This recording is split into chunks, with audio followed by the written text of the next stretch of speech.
आइल बड़ा दा चियर ले बड़ा यही तो कहने के कुछ बतिया सोच समझ के बतिया 50,000 नोटिया के चोदली कहां से सरकार ले ले बा दादे का हो कहाँ के माटी ह रे के कटाटे नहीं खा हमरा से बड़ा टाइट बा जेटरा हो जो के मटिया रहे बाबू साहब के पोखरा में के हवे माटी बड़ी टाइट होला त तोरा टोक न लिया तो के लिए आई ना गरिया भरिया करी नु तो घर के खर्चा बर्चा चली ना कहला कि चटकले में नौकरी कइले बानी नहीं तो तोरा खाने बैठ के खटिया नहीं खिचुड़ी चुपचाप चीरा मटिया चीरा तार त हमरा के घर है द मन चिरटे न बनी रे फिर चिल्ला ले अच्छा गढ़ ले हाला मत कर एकरी बात तो खटिया तूरे के बा अरे का हाला कैले बड़ा लो गरलो ना चुपचाप हो दुनु जना एकदम हाला करके रख देले बड़ा लो कौन ह रे मारे भग दे लगी सागे तू नहीं दिन भर खा के पाड़ा ले खाए जो ताश खेले आ जाता लो तालो के काल से ताश खेलवाल छुड़ा देतन का हो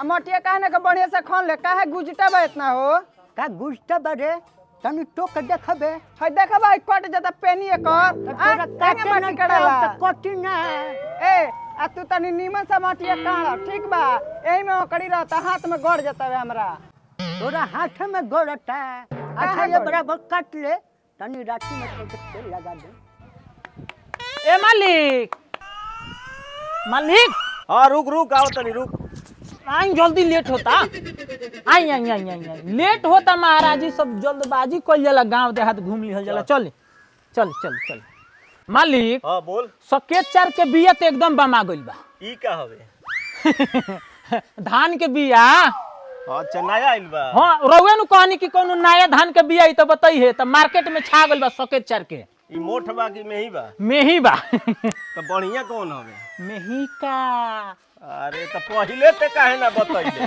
अब रउआ के काहे खातिर कष्ट देवे जाई हो चली मालिक चली देखा ना एकनी के सुख हाँ मालिक एकनी के काम धाम का बा आय काम के ना काज के ढाई मन अनाज के खा के यही जाके पर रहता रस कोनो दिमाग लगावे के हाँ मालिक हाँ बोल कहनी है कोनो भीड़ी लगाई नहीं टोला तबाह हो जा बड़ा आराम से भाई टोला महाला चल लगावल छोड़ देले बनी लागत है कनी पर एक दिन लगावे के परी बुनियारी बुद्धि हाँ मालिक जरूरी बा देखा तनी बोली ओकनी के आज मोहन से तू दिन नहीं वाला है छटबा जी दूरी करता गान झुगा जाई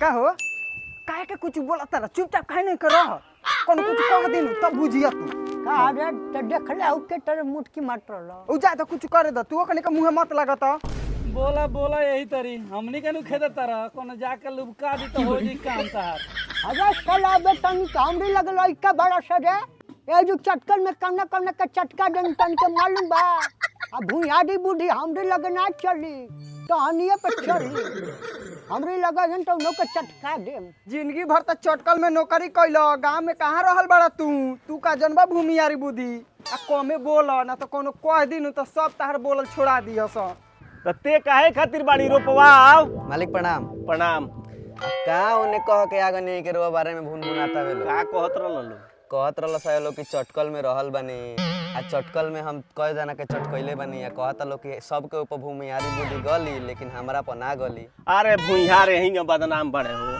अच्छा देख लीजिए ठीक बाबे ठीक बा बाबू दूसरा जगह बात ना कहल जाला हाँ चलो अरे आइल बका उ गौवा में हाँ मालिक चटकल में रहला जिंदगी भर तो चटकल में रहला लोग के बुर्बक बना के खइले पियले बा आ बुझत नहीं खे रउरा के आ जाए दी गरीब गुरबा बा का ओकरा से लागे के अच्छा हाँ?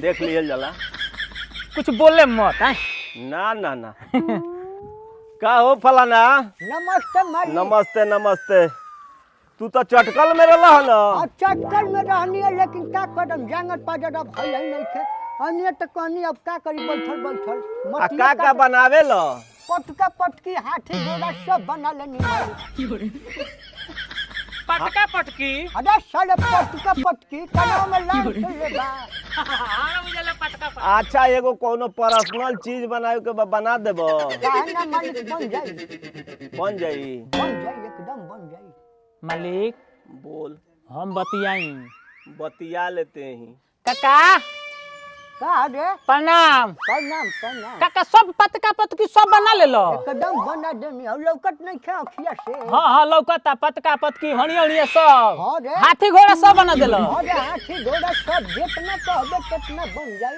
लेकिन एगो चीज तरह से ना बनी का ना बन पाइए ना बनी तो ना बनी का है ना बन पाइए माटी के सिक्का बना देबो बिल्कुल बन जाई ना बनी ए बाबू और सामान बना के पकड़ा हुआ मालिक के जी। मालिके के बनावे के बा मालिक के तो देख ली बुढ़ऊ का भुकवाई जन राउर बनाओ के तो चाहे रउआ मालिक के बनाओ के तो हमने के सब सामान बना देम सब। मैडम गप दे लग जबू अरे उ का कहतनी का नहीं कि कह तू का बनाओ को हम न जानतनी रे हां काका जाना तोरा काका तू का लुबुर लुबुर बोले लगली हां अच्छा हो गई बाबू मालिक बतलाई बार तू लन चटाई कर लगल बताई मालिक ठीक कहनी है नु अच्छा ओकरा के छोड़ा अच्छा पुलिस कहीं के रे गो के कट्टा कट्टा रे फलाना तनी हने अइहा दू दे चली मालिक चली आव लागत त मालिक कोनो पर्सनल बात तारा से करे अच्छा चल ए कमे बतिया ओले से अच्छा घबरो मत हम इतना बुद्धिजीवी नहीं थी आ ई का बीचवा में टपक जातारी अच्छा चल ना चल एगो ये काम रहलो 1 लाख माटी के सिक्का बन जाई ना बनी मालिक मालिक बन जाए रे ते का हमरी पेट पे लट मार तड़ी रे काहे ना बनी रे बन जाई मालिक रंग घबराई मत आ कब चाही आ 10 दिन में मिल जाई हाँ 10-20 दिन में मिल जाई मालिक 20 दिन ना 10 दिन अच्छा कोशिश करब मिल जाई एकदम 1 लाख हाँ 1 लाख मिल जाई पक्का पक्का रे मर्दा मर्दी के बात मर्दा मर्दी मौ घंटा रे ठीक बा तू जा लेकिन 1 लाख के व्यवस्था कर लियो हाँ एकदम मालिक जा मालिक हम रौरा लगे बानी तो हम कुछ ज्ञान पावत तनी लाग गइलू का जी का तबे रे? से का खुशी बतियावत रहनी है। अच्छा ते घबरो मत अब खूब ढेर माटी सान बड़न काम मिलल बा तो बताई कौन काम मिलल अच्छा बा? बताई नु माटी सब सान देखत रहे मैंने ओने कुछ छपच मत बतियाओ अरे हमरा के केहू ना फंसा पाइजे मालिक हां आज 5 दिन हो गइले खाली उनकरा कानवा में डाल दिया ई कह दियाला एही बेरा हां चली मालिक रुकी का हाल बहू मालिक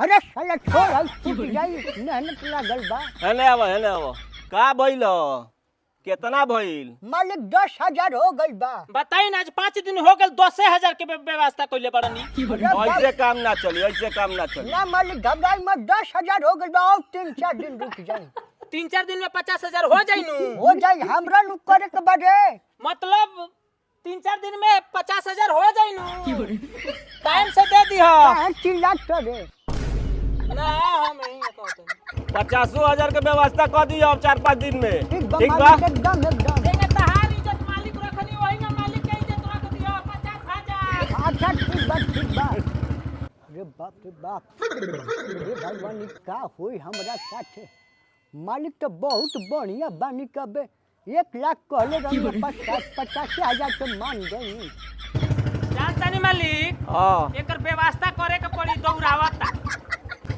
रोकी रे फलनवो नहीं के सुन हो हाँ मालिक हेने आव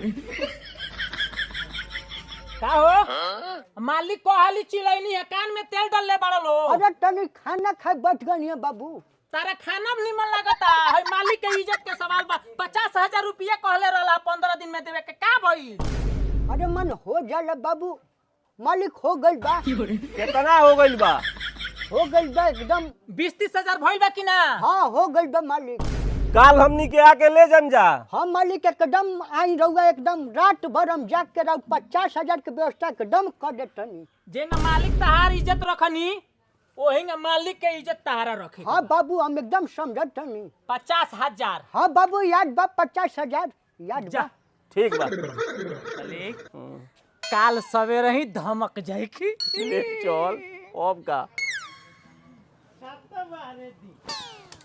चली रे बाप, मालिक के 50,000 सिक्का बनावे में हमरा रात दिन मेहनत करे के पड़ल। चलो यही बने बन त गई। अब हमरा इंतजार बा कि उ कब आवस। अट्टे का बैठल बाड़े रे? अच्छा सब करता रू। हां माटी ढेर धइले बा। चल अरे बाप रे बाप।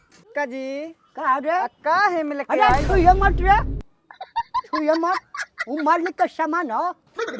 हमरा ना देखे के अरे वो यंत ते खुदे जान जाइबे।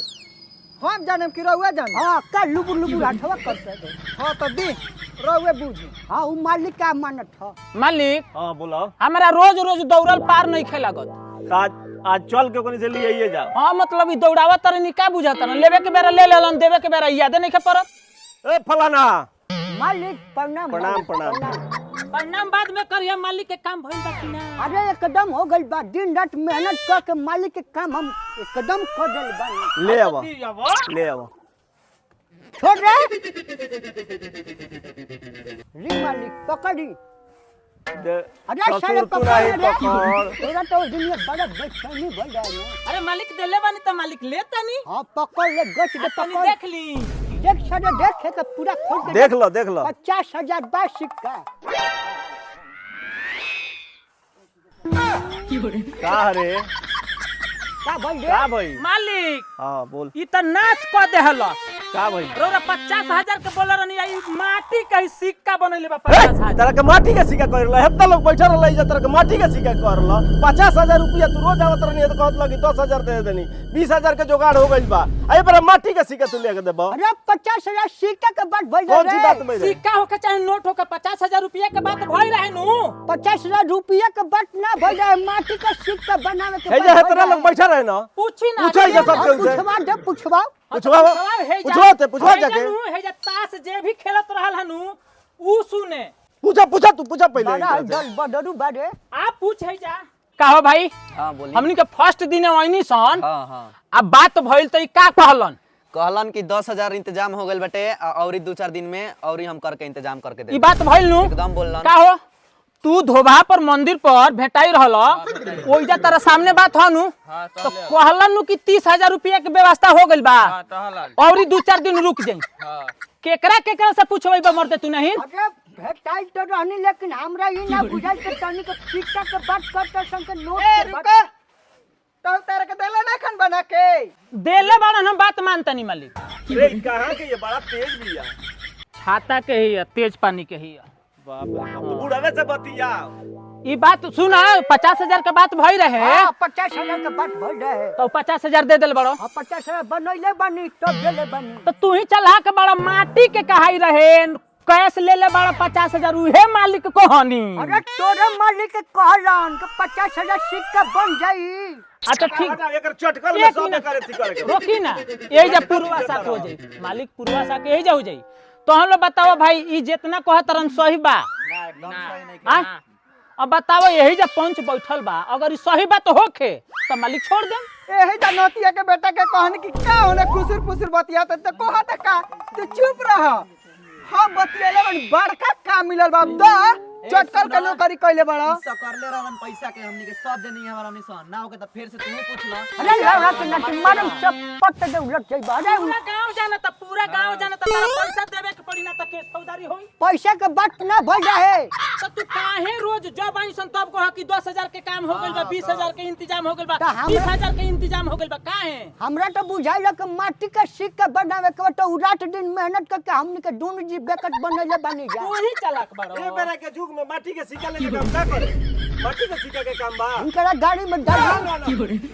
देखो भाई तारा के राय से समझावल जाता, अगर ना देब तो मालिक के निकालहू आवेला। आ देहन काहे ना ई ओइ दिन से करले बड़न पैसा हमनी के सब जनी रहनी सन त देबई के पड़ी इनकरा के। देखी तो समाज पर बुरा असर पड़ी केहू के केहू पैसा लेके ना दी। केहू के बड़ बीमारी इमरजेंसी पड़ जाओ, घर में रुपया पैसा ना होई तो इहे रीति रिवाज रही तो केहू केहू ना दी। दी। का भकुआइल बड़ा अब द चियर ले बड़ा। एही जा कहन के कुछ बतिया सोच समझ के बतिया। 50,000 नोतिया के चोदली कहां से सरकार ले ले बा।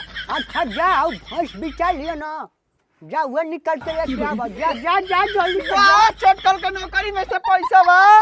अरे बाप रे अरे बाप। ओकर विचार भगवान करी है, ले ले बड़ा तो देता रह खैरात में तो न खनु दे ठीक बा ओकर विचार भगवान करिए हम गाछी के नीचे बैठल बानी तोहरी गाड़ी में न बात डाल देनी हे सूरज भगवान हो नतिया के ऊपर पारो हे काली माई हे ऊपर पारो हे कर हमरा भतार के फसैले बा ले होई भछस जा सो तहनी के भगवान देखी अरे बाप रे बाप अरे टाहट बन में लेटर ने हला लेवे के बेरा छाती ना फाटल देवे के बेरा छाती अब फाटता टाहट बन में भाग देना तो मार दे राजा कर दे देख का मालिक ढेर केहू के सतावे के ना हां एकर ढेर चटकल वाला बुद्धि रहल हां बड़ा कूदत रहले है कहत रहल कि भुइयारी बुद्धि हमरा पर ना लागल पूरा गांव में लाग जाई लेकिन हमारा पर ना आज लागी ई ससुर के पता चलल बा हेने आओ जया जना के निकलेगा फिर कौन बुद्धि लगा के धास दियो सो अच्छा रुक ना तनी हमरो मन घबराता तनी सुन लेवे दे हेने आओ अरे या वो फसा फसी ना होई कह तनी का हाल बा हाल खराब करके हाल पूछत रहा अच्छा इधर अब तारा बुझाई कि भुइयारी बुद्धि का होला ना इतना दिन से जब बैठ के आप पैतरा बनत रहला कि भुइयार लोग का हमरा पर बुद्धि लगाई आ ये बार तारा पता चला था भुइयारी बुद्धि का हो ई 50,000 कौन चीज के देला हो अरे बाप रे बाप अरे एकदम मालूम हो गई मालिक एकदम मालूम हुए यही के कहल जाला भूमिहारी बुद्धि यही जब जीवन ढाने के कहनी की भूमियारी बुद्धि में मत लगी है आई भूमियारी बुद्धि में लग रहा है पैसा चल जल्दी चला हमार हाथ की हाँ लिया जा ई रोज बतियात रहलन हमनियो के लागत रहल कि सही के पैसा लेल बनन मर दे ले जा अपन हार किनवा लो मालिक हां बोला फिर से फिर नाम ना ली रौरा से अब चैलेंज ना ठोकी आज सरौ के बुझा गेल बा उनकर हां तो गजब फसैले रहनी रौरा इतना न फसैले रहनी कि सरो के एड़ी के पसीना मुड़ी पर चढ़ के टप टप चुआ